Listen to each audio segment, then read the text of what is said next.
Durante um pronunciamento com o presidente do Uruguai, Luiz Lacalle Pou, Lula chamou o ex-presidente Michel Temer de golpista. Lula ainda afirmou que herdou um país semi-destruído e que os avanços sociais feitos nos governos anteriores ao dele foram perdidos nas gestões Temer e Bolsonaro. Vamos ver esse trecho.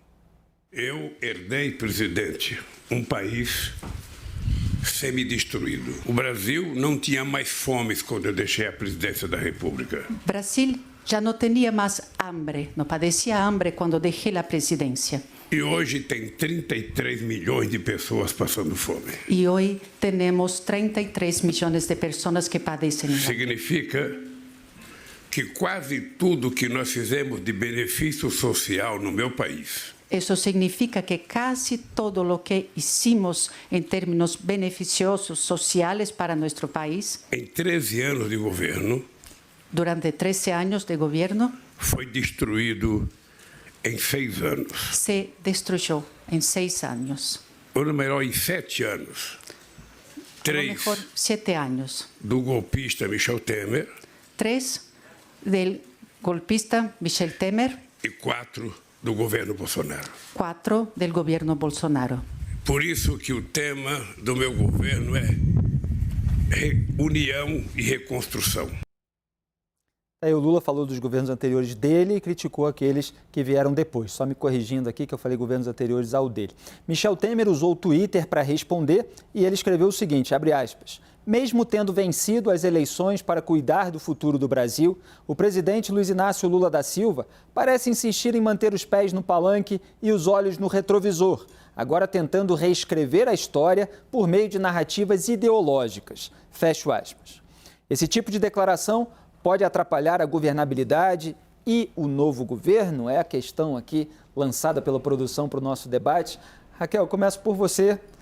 Michel Temer reagindo de uma maneira dura, porque ele, obviamente, foi ali fazer aquele mandato tampão depois do impeachment da Dilma Rousseff. Teve todo aquele processo de articulação de bastidores, mas o Lula está em outro país acusando o Congresso Nacional de ter feito um golpe de Estado. Felipe, a apuração que eu tenho é que o presidente Michel Temer ficou muito irritado, muito aborrecido. Ele já vinha bastante preocupado com o que ele chama de desmonte das realizações do governo dele, principalmente a lei das estatais e a reforma trabalhista. Já tinha tido uma garantia do vice-presidente Geraldo Alckmin de que não voltaria o imposto sindical. Lula já tinha feito esses ataques durante a campanha, mas ele nunca tinha dito claramente Temer golpista.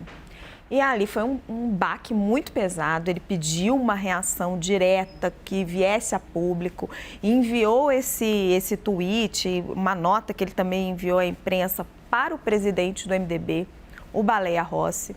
Então, assim, Michel Temer é o presidente de honra do MDB. O MDB tem 3 ministros de Estado, estava até recuperando aqui certinho, além da Simone Tebet, o Jader Filho de Cidades e o Renan Filho de Transportes. É uma bancada de 36 deputados, 9 senadores. Então, a gente está falando de uma bancada importante. Outro dia mesmo, o ministro Fernando Haddad estava reunido com Baleia Rossi e com Arthur Lira para falar da reforma tributária.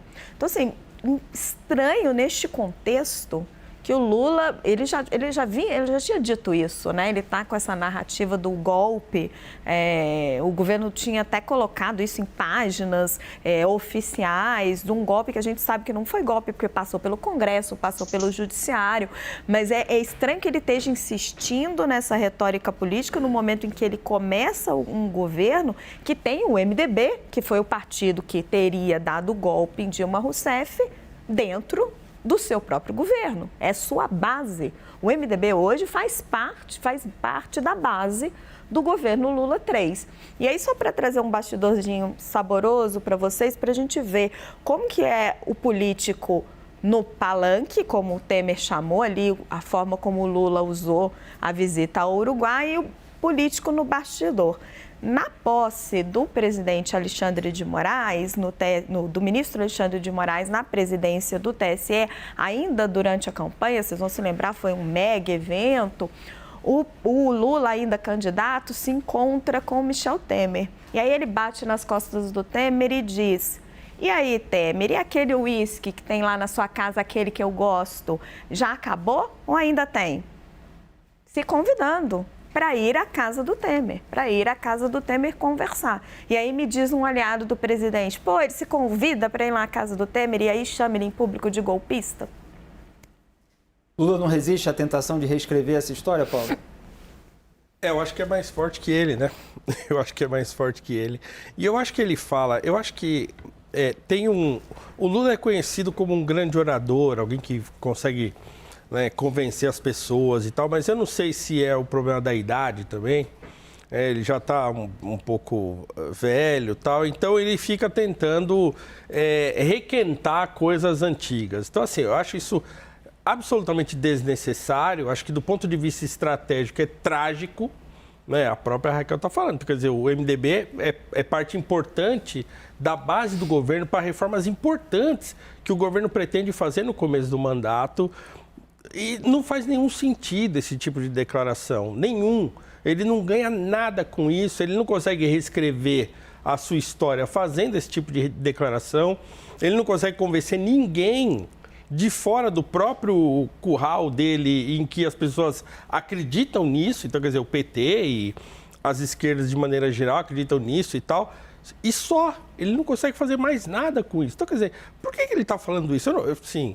Eu posso pensar que é muita má fé, mas eu quero dar o benefício da dúvida de pensar, não, é porque o Lula está mesmo velho e aí ele não consegue ir muito adiante desse monte de vícios retóricos que ele tem na cabeça, e ele vai repetindo isso meio sem pensar, né? Eu acho que é ruim, eu acho não, né? Eu tenho certeza, é ruim para o governo, é ruim para o Brasil, ele tentar passar essa imagem para fora, inclusive, né? Então, eu espero que alguém sensato encoste no Lula, o que é uma coisa meio difícil de acontecer, mas que alguém encoste. Muitos tinham essa esperança em relação ao Bolsonaro também. Não tem alguém sensato para avisar ele e tal? Muitas vezes se dizia isso. Eu trazer só um pouquinho de informação de porquê desse estado de espírito do presidente Lula. Mais que a gente, né, ficar elucubrando, às vezes é legal trazer um pouco de informação.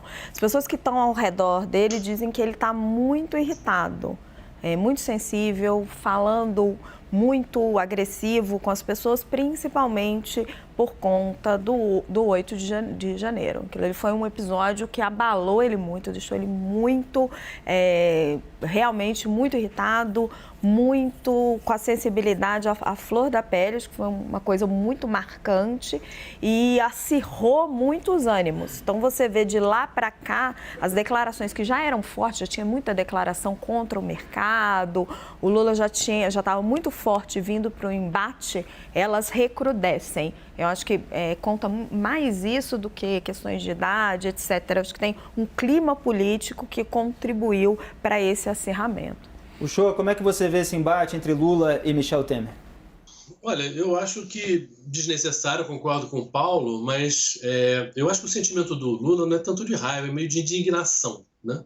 Indignação, quando eu falo, quer dizer, de certa maneira ele tem razão, quer dizer, fome não era mais um assunto no nosso país e voltou a ser um assunto nos últimos anos, e isso para ele sempre, digamos, falou desde o comecinho, né? Quero que as pessoas tomem café da manhã, almocem, jantem, esse era o grande motivo dele, tirar a fome da situação do Brasil. Então, eu acho que tem essa mágoa, do qual o primeiro passo, né, a primeira figura, de certa maneira, é vista dentro do lado dele, do lado do PT, como uma certa traição do vice em relação à presidente Dilma, então. Então, o Temer tem na sua figura ali, quer dizer, muito claramente, né, a imagem do traidor, que é sempre uma imagem muito negativa, né, aquela coisa da traição, né? Claro que Eduardo Cunha, todos os erros, é lógico que o final da Dilma também já estava diminuindo muito desses méritos que tinham acontecido, tudo isso é verdade.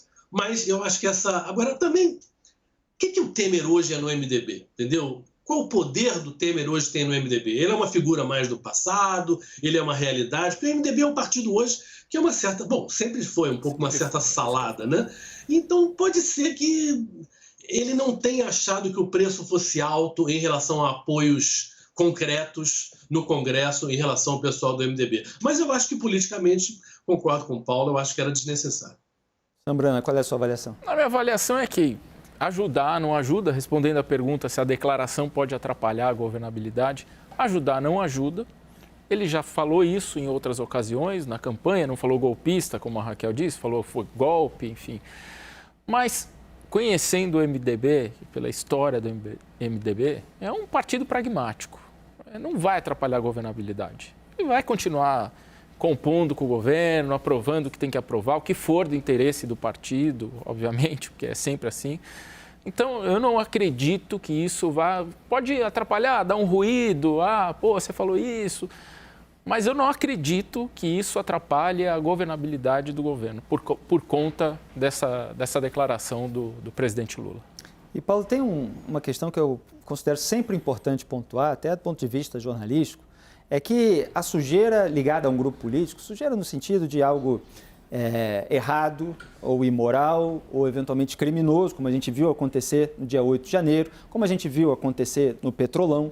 Então, essa sujeira ligada a um grupo político, ela não limpa toda a sujeira do outro grupo político que rivaliza nos palanques, nas tribunas, etc. Eles podem fazer, muitas vezes, esse discurso retórico para tentar, a expressão que eu sempre uso, se limpar na sujeira do outro. Mas cabe, evidentemente, ao cidadão antenado e, claro, a nós, jornalistas, comunicadores, fazer toda a triagem dos fatos. Tem pontos sensíveis que dá margem para argumentação. Por exemplo, o impeachment é um processo. Dentro do processo, tem gente que vota a favor, tem gente que vota contra. Agora, os ritos foram cumpridos dentro da previsão legal, os julgadores são os parlamentares, sejam deputados, sejam senadores. O rito dentro do Senado Federal foi conduzido pelo então presidente do Supremo Tribunal Federal, Ricardo Lewandowski. Foi muito criticado, inclusive por mim, porque separou ali a questão dos direitos políticos e da perda do mandato. Quer dizer, a Dilma conseguiu preservar os direitos políticos,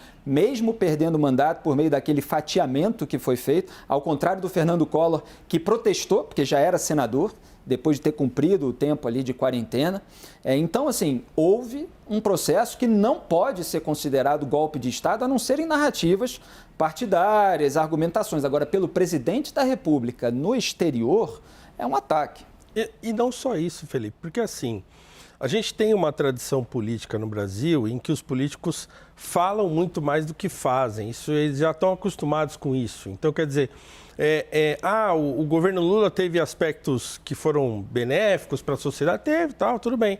Mas assim, a violência durante os governos do PT, né, o problema de segurança pública durante os governos do PT é gravíssimo, foi gravíssimo. Então, até entidades de segurança pública independentes falam disso, assim. Então, a violência aumentou vertiginosamente. Aquela velha taxa de 50 mil homicídios por ano. Havia também terceirização da responsabilidade. Não, isso é questão dos estados. Aí muitos críticos apontaram, mas nos estados governados pelo PT também tem segurança pública. Então, são problemas que existiam. No final do governo Dilma, a miséria já estava aumentando de novo. Então, assim, mas é aquele negócio. Então, fica essa coisa que você diz bem de um ficar sempre tentando se limpar na sujeira do outro. Então, assim, ninguém reconhece erro, ninguém reconhece desafios importantes. Ele fala, ao mesmo tempo em que ele está chamando o outro de golpista, ele fala em união. Então, quer dizer, não tem nenhum sentido isso. Eu fui eleito para unir o país, e eu vou unir o país chamando o outro de golpista. Então, assim, não faz sentido.